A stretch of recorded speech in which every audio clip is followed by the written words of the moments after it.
Hello everyone, first news update for 8th of April. Now it's 9:30 in the morning Moscow time, and I have prepared quite a number of news on some major developments, and I hope you'll find this update informative and interesting. And if so, please, dear friends, don't forget to click that like button and leave some commentary that might help channel to reach wider audience. And so that's being said, let's go through some news. I will just add that if there will be more updates or reports on some major developments during the day, of course, I will publish second news update on my Telegram, Patreon and Boosty pages. So I'm gonna start today with Iran because public attention and the media attention is shifting towards this country due to rising tensions between Tehran and Washington. And we have this report from TASS news agency that yesterday and today consultations are taking place between Russia, China, and Iran representatives on the nuclear-related issues. So trilateral consultations by Russia, China, and Iran on the Iranian nuclear program will be held in Moscow on April 7-8. Iranian Foreign Ministry spokesman Ismail Baghai has stated, and this is important, of course, because maybe Russia and China will mediate between Iran and the United States. Although, by the way, yesterday during their meeting with the Prime Minister of Israel, Netanyahu, President of US Donald Trump, stated that on 12th of April there will be high-level direct talks between US and Iran's representatives. He also did not forget to threaten Iran if a US ultimatum will be ignored. And as we know, US come up with an ultimatum of 2 months, Iran to agree on whatever demands Washington has. Otherwise, Trump himself was threatening with the bombings, right? And before I continue on topic of Iran, friends, worldwide, this video was circulating yesterday of the meeting between Trump and Netanyahu. And you tell me what this body language of Trump is. Who is the boss there in the White House? In Netanyahu's presence, Trump or Netanyahu? Because this is way out of ordinary hospitality, in my personal opinion. Netanyahu is not a freaking bitch, or he might be a bitch, right? But Trump don't have to act this way and bring chair to him. And what the hell you are doing? You are president of country, for God's sake. Have some self-respect and respect for your country. But this is crazy, by the way. You tell me what is your take on the situation, but I don't buy this nonsense that this is just ordinary hospitality. Come on, man. In which universe, right? This is way out of protocol, this kind of behavior and body language. But anyways, we all know how influential Israeli lobby is in the US, how much they pay for a presidential campaign of Trump. We are talking about tens of billions, over 100, tens of millions, over 100 million, right? Potentially much more. And so anyways, it's a US issue, by the way. It's a definitely issue for US citizens that are some freaking Zionists that are mentally ill psychopaths have enormous influence over their US policies. This is not normal. And if US citizens don't want their country to end up in another forever wars in the Middle East, maybe they should pay some little more attention. And after all, they should demand foreign powers to be neutralized, their influence on US politics to be neutralized, because this is clearly crazy what is happening there. But anyways, Trump, either Trump lied once again, or I don't know what is going on, because Iranian side denied Trump's claim that they're gonna be direct high-level talks. Same time confirming information that talks, indirect talks, will take place in Oman, by the way, which is a neighbor of Yemen. We all are familiar with Yemen nowadays. So this is Yemen on Arabian Peninsula, and this is Oman on the northern eastern side of it, which is not far away from Iran itself, obviously. And so Washington and Tehran will hold their indirect talks in Oman on April 12. This is stated in a statement that the head of the Islamic Republic's Minister of Foreign Affairs, Abbas Araghchi, posted on his social page, and this is his post, by the way. So Iran and the United States will meet in Oman on Saturday for indirect high-level talks.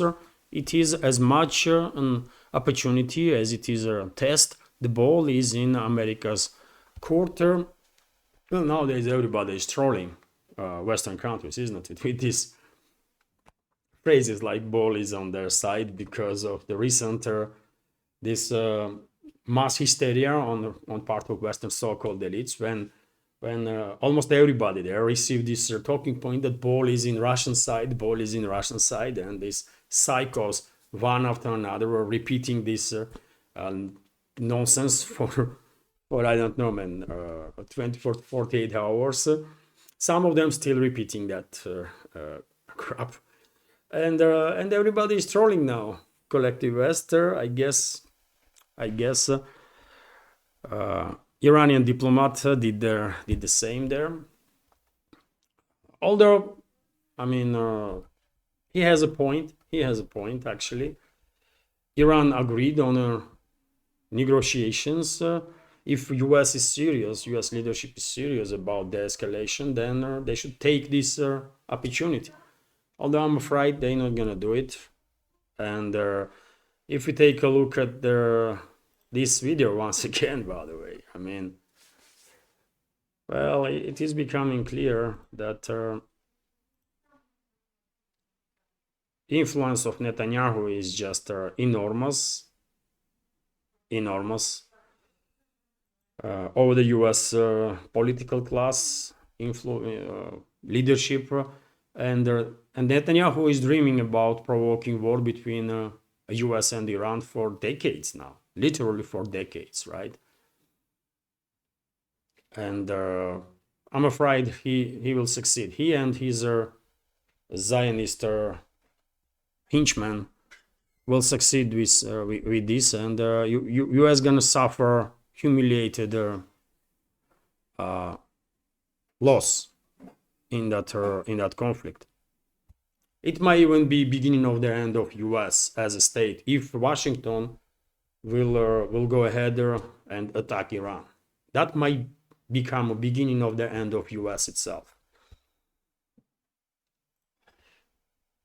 Anyways, meanwhile, the Geopolitics channel on Telegram, that many of you are familiar, I'm quite sure about it, posted this morning that Iran's foreign minister and Trump's special Middle Eastern envoy Witkoff will be their main negotiators at the talks in Oman on Saturday, 12th of April. This was reported by Noor News originally. And so, yes, talks gonna be quite a high level, but not direct. So someone gonna mediate, as far as I understand. And this someone may be representatives of Russia and China. Because, as I already mentioned, yesterday and today, consultations are taking place between representatives of Russia, China, Iran on these nuclear-related topics. And it will be, more comfortable position for Iran, I guess, if Russia and China will mediate. But yet again, this is just informed guess on my part. In a few days' time, we will find out. Are these talks going to be direct, or some other third parties will mediate? In any case, it is good that at least for now, sides are intent to talk rather than fire missiles at each other. But yet again, situation may escalate rapidly and on unprecedented scale, because yet again, I mean, level of influence of Zionists and Israeli lobby in general in US is just crazy, you know, and therefore, you know, maybe Netanyahu and his henchmen will actually force Trump to attack Iran. Meanwhile, dear friends, let's go through some other news now, and we have TASS news agency's report that overnight, early hours of this morning, Russian air defense systems on duty intercepted 23 drones that were launched by Kiev regime with assistance of NATO member states to strike deep into Russian territory. 19 drones were intercepted over the territory of Kursk region, and 4 drones over the territory of Belgorod region. Also, TASS news agency is reporting that Russian Defense Ministry confirmed the liberation of Katerinovka settlement in a DPR.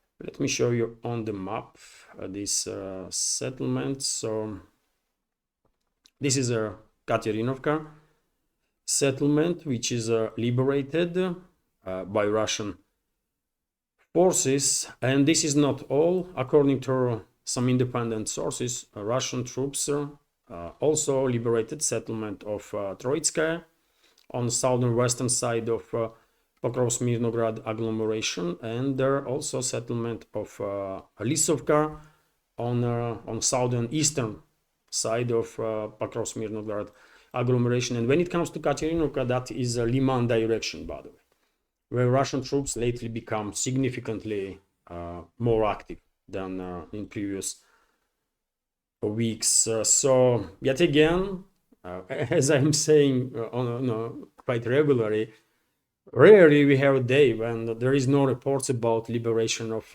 more and more settlements. And this is happening while Western propaganda, Western so-called politicians, elites are tirelessly pushing the narrative that it is a stalemate. Stalemate, nothing is happening, no movement, while we are receiving literally on daily basis reports about the liberation of 1, 2, 3, sometimes more settlements on the different sectors of their front line. Let's continue with some more news. And TASS news agency is reporting that Russian armed forces drove Ukrainian armed forces out of 4 high-rise buildings and the park in the central part of Volchansk. This is Kharkov region, and for quite a while we had not received any reports really about some significant changes on the line of contact in Volchansk direction. And we have update today, and well, this is the area that Marochko is talking about. I guess these high-rise apartment buildings are now under full Russian control, and this park here, because I mean, which other park he might have in mind? I guess this is it. So I will say important progress of the Russian armed forces in a battle for Volchansk. Although, of course, before entire city will be completely liberated, it's quite a time still is left. Although, who knows? Kiev regime's defense lines may collapse at any sector at any time due to increased pressure from Russian armed forces. Also, RIA Novosti is reporting that yet another US-made M1A1 Abrams tank was destroyed in Sumy region during their attempt of incursion into Belgorod region. And well, this is the video, by the way. We can see it. Clearly, Abrams tanker. It's a dynamic contact one dynamic defense blocks all around it for increased protection, but it did not help tanker. It was trucks clearly are destroyed, on a tank, and I guess soon this vehicle gonna end up somewhere in Russian military museums, as many others already are on display. And don't ask me how many Abrams tanks Kiev regime still has left. I don't know, dear friends. Maybe just few that are operational, but hardly more than 3, maybe 5. Also interesting news from RIA Novosti that Kiev regime's militaries crashed a British Seeking helicopter transferred to Ukrainian Air Force, I believe by UK. Pilots survived the crash, but helicopter itself is finished. I have never seen Seeking helicopter in any videos from a line of contact, so I guess this crash happened somewhere far away from battle lines. And we have a area, by the way, here.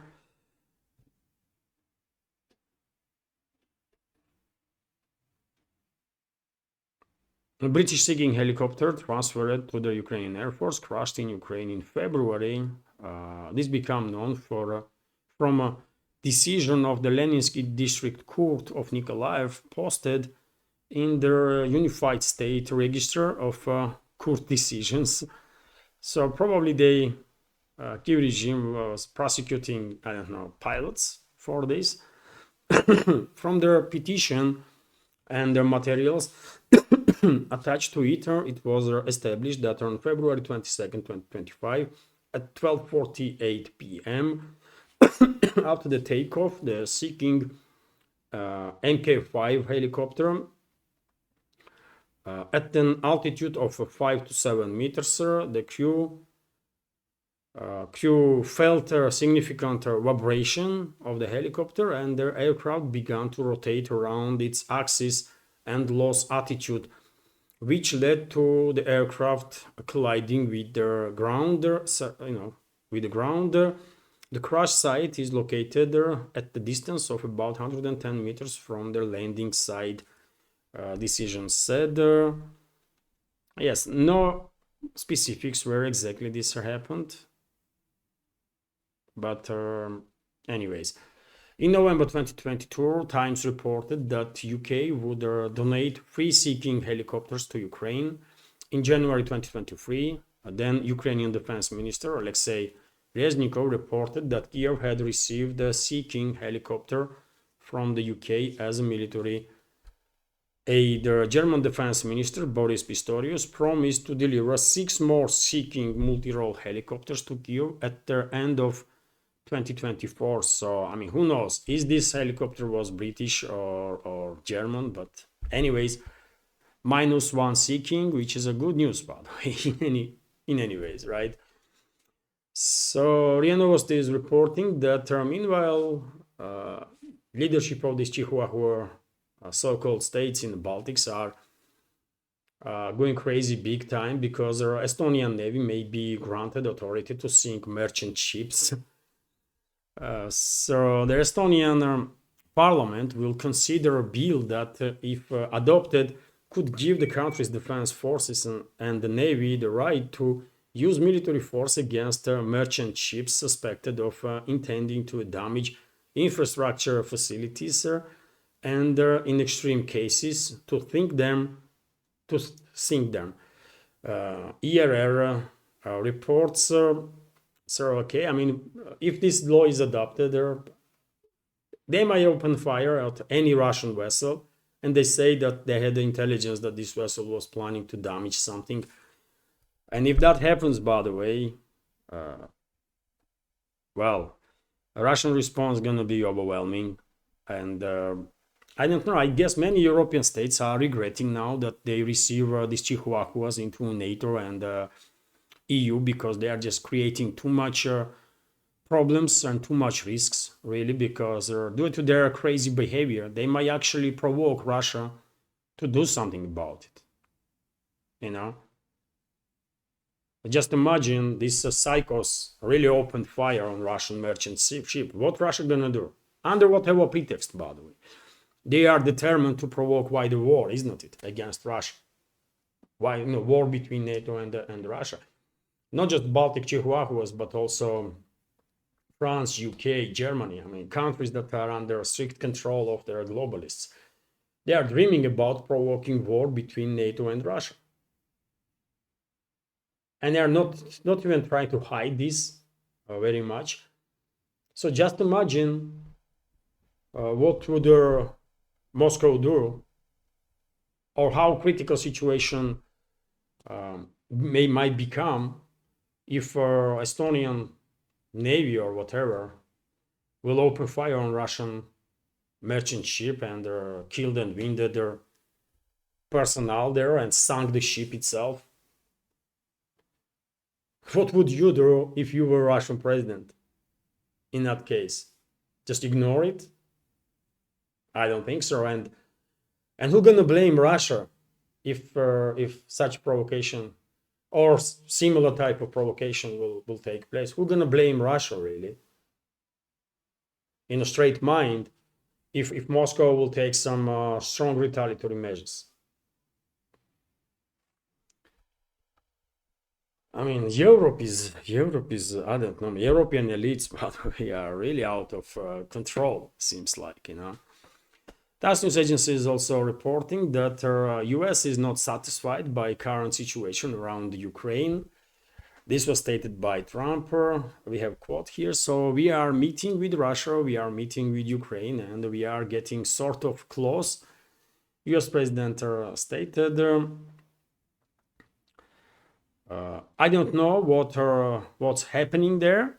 That's not a good situation, the US leader added while commenting on some bombing campaigns that Russia is conducting, strikes, long-range strikes that Russia is conducting. Maybe he was referring to Kiev regime strikes on energy infrastructure, which is a breach of energy ceasefire, but I don't think so. Most likely he was talking about Russian long-range strikes. And Trump also evaded the question on whether a personal meeting between him and Russian President Vladimir Putin will still in the works, and whether it might take place in Saudi Arabia. You know what? There is no need for either face-to-face meeting between Russian President and US President right now, or even for a phone conversation, because what they're gonna talk about, US leadership clearly is not in a position to face the reality, acknowledge the reality, and take appropriate actions. Trump is still acting if they are on the top of their world, while they are not, right? So therefore, you know what, we don't really care. We just don't care, man. Here in Russia, is Trump satisfied with the level of negotiations or not? There is no negotiations, actually. It's all just a waste of time, all these current talks. Only contacts between Russia and US that I personally see necessary is backdoor communications between defense ministries of two countries and their secret services, and even then this communication should be in place just to make sure that due to some human error, we're not going to end up in a full-scale war. That's the only reason why any Russian representative should have any talk with the US representatives, because as long as Washington is not ready to acknowledge reality, as long as Washington is not ready to apologize, at least behind the closed doors, to Russia for all the crimes that was committed by US against Russian citizens and against Russia. As long as Washington is not ready for concessions, significant concessions for all the harm that was done by US, I don't think there is any point to talk. Really, I mean, what for? What for? Time is on our side. longer this conflict continues, weaker and weaker US position is on the world stage, and also weaker and weaker Trump's position is in a collective West, right? Trump's position and the position of forces that are behind him. Because globally it's only going to increase pressure on them, right? So they are losing precious time while playing these games, with Russia. They are losing precious time that they don't really have much of. But yet again, seems like there are no people in Trump's inner circle who will explain this to him, or who will explain this to whomever decision makers are there. Anyways, by the way, we have this quite interesting report also that should not surprise any of us because I predicted this, right? So Trump stated that his administration has approved the defense budget for the country of about 1 trillion, by the way. This was reported by Bloomberg. According to the president, this budget will be the largest the US has ever adopted for the military. So, I don't know. I have no comment on that. 1 trillion, while US is failing and failing rapidly, man. What Trump is doing, what these people that are in charge of US right now are doing, man.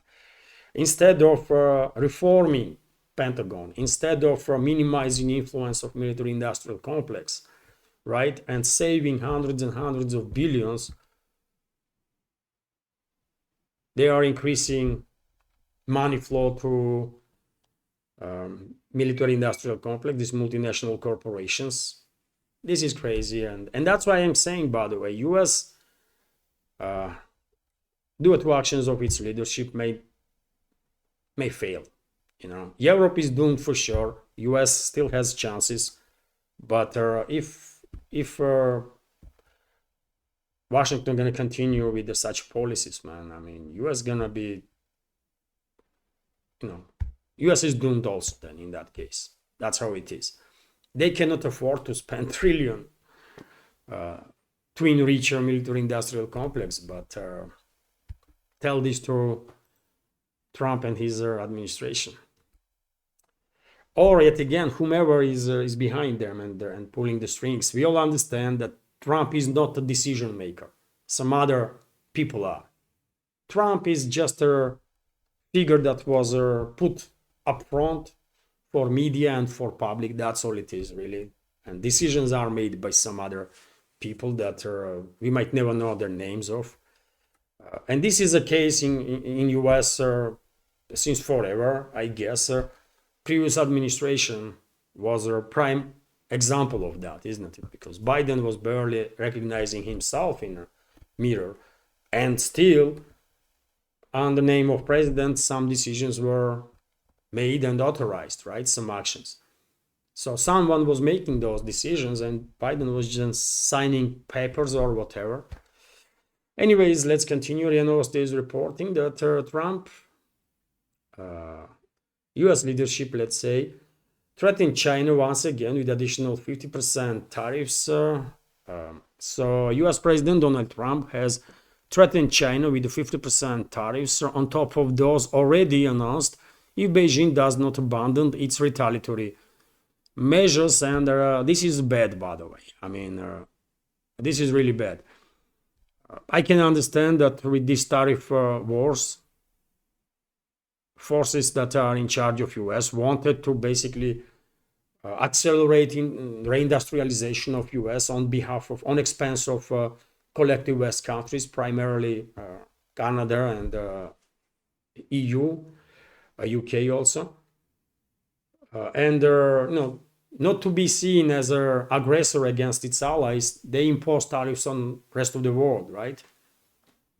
Okay, I can get that, and in the long run, this might work, actually, in the long run. And the process of reindustrialization of US might accelerate because many companies, thousands of companies actually in Europe, from Europe, Canada, UK, potentially Australia, I don't know, Japan, might move their manufacturing plants into US, but accelerating tariff wars with China not gonna do any good for US, only gonna hike inflation due to high dependence of US on Chinese imports, right? So they should slow down a little bit in White House. This constant acting of the tough guy gonna bring some suffering for US ordinary citizens first of all, because I mean I understand Trump don't cares about inflation. If you ask him, there is no inflation. He even posted about it, that oil prices are going down, which is true, by the way. But he also said that there is no inflation. And that is a lie. There is inflation in US, and quite high inflation.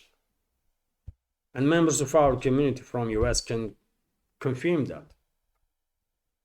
Right? And if Trump will go ahead with this 50% additional tariffs on Chinese goods, I mean, that's gonna be quite devastating for US economy, by the way, especially in the short terms.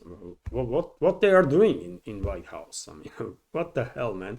And China already reacted on these threats. So Chinese Commerce Ministry has warned Washington against entering a never-ending spiral of tit-for-tat trade restrictions after US President Donald Trump threatened to impose additional tariffs on Chinese imports. So China not gonna bow down to US, right? They impose 34% tariffs that will go in force on 10th of April, I believe, on top of whatever tariffs were already imposed. And I don't think China gonna change its decision. They will go ahead with it. And if US will impose 50% tariffs on China after that, or after 10th of April, I mean, that's gonna increase inflation in US, I don't know, man, by significant level. And when it comes to China-US, this trade war, we have this quite interesting news, by the way, that China hits Hollywood. So US films to be banned in response to Trump's tariffs. Xinhua news agency reports, and Xinhua, as far as I understand, is one of the biggest media outlets, news agencies in China, so and state-run.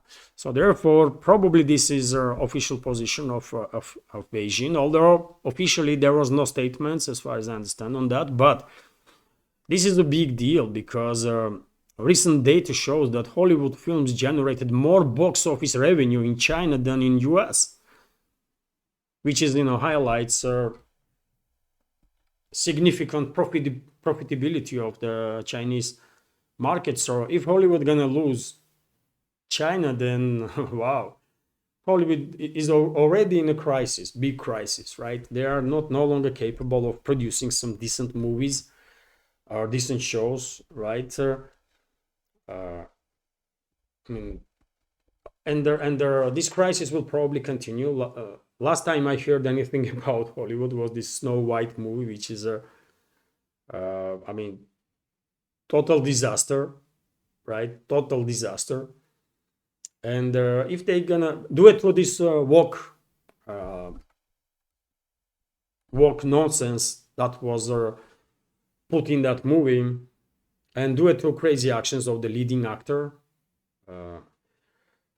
and crazy statements. But anyways, Hollywood is already in a depressive state, and if they're gonna lose Chinese market, then that might be even a end of Hollywood. Which might be beneficial for movie production in general, because movies from other countries will have a better opportunity to reach wider audience worldwide, from Russia, from European states. By the way, in Europe, I mean, Italy always had a great school of movie making. France, even UK, by the way. I mean, some people don't like British movies or British humor, but I find it very interesting. And I mean, I like British movies, always did. You know, So yes, if Hollywood goes down, then that will open opportunity for movie production teams from other countries, including Russia and European states. So, you know, maybe that's the way things should go, because Hollywood really went way too far with its attempt to indoctrinate more and more people with some crazy nonsensical ideology. TASS News Agency is also reporting that EU proposes retaliatory tariffs on US at 25%, and these tariffs may be introduced on April 16. So also interesting. At the same time, this Ursula Bursuler, head of European Commission, stated that Brussels are ready for negotiations with the US, and well, maybe they will really negotiate and come to the conclusion that zero tariffs will do better for both sides. But I don't think US will agree on that, because yet again, all this tariff war was started to industrialize US, mainly on expense of its allies, main allies, that being countries from collective West, right? Because businesses from Russia not gonna move to US, and after all, between US and Russia, almost there is no trade. Russia imported last year, if I remember correctly, last time I see numbers, in 2024, Russia imported from US goods for some 500 million around, and exported for $1 billion. That's it, by the way. 1.5 billion trade between Russia and US. It's like peanuts, right? Compared to US trade with China or the EU. Chinese companies also, I don't think, gonna move into US. Some might, if Beijing will decide that this might play, this might be beneficial in terms of soft power projection, but it's not going to be major shift of manufacturing plants from China to US. India the same, right? So mainly US going to reindustrialize itself on behalf of Europe, UK, EU, UK, Canada, maybe Australia, New Zealand, and that's about it, really. So therefore, Brussels might dream about that US will lift tariffs on Europe, but I don't think so. And the very same day that they will impose these 25% tariffs, Trump or whatever forces are in charge there in US, I refuse to believe that Trump is a decision maker there, friends. I just don't believe in that. US political system is a freaking fake completely, and there are some shadow forces that pulling the strings, using these puppets that are put up front for public and the media.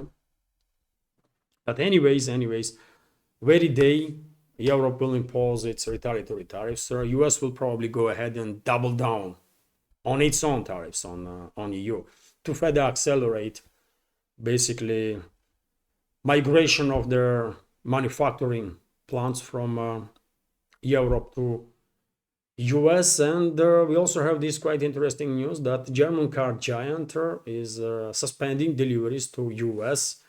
So German car maker Audi is halting deliveries of its vehicles to US due to the new tariffs on automobiles imposed by the US President Donald Trump. And this is a big deal. Audi currently has more than 37,000 vehicles in stock in the US that are not affected by their new tariffs and can be sold. And this is approximately enough for a couple of months, and then there will be some absence of cars from Audi. And if I remember correctly, by the way, Audi is not just this brand, but also other brands. Also other brands, by the way. Let me check. Let me check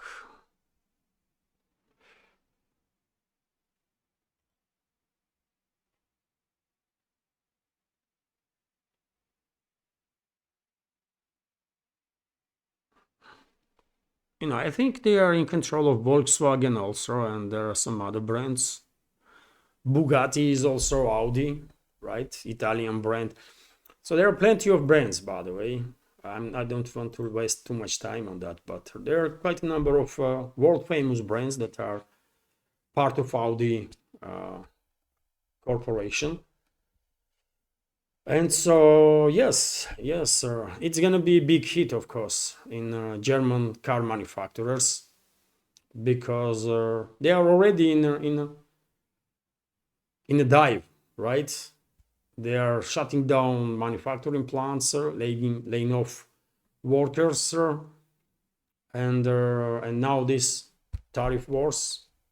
Probably they will have no option but to move their factories, to disassemble their factories in Germany or in Europe, and to move it into US. And many manufacturers in Europe will do that. RIA Novosti, meanwhile, is reporting that a Victory rocket with American on board launched from Baikonur. So the Soyuz 2.1A rocket was launched from Baikonur.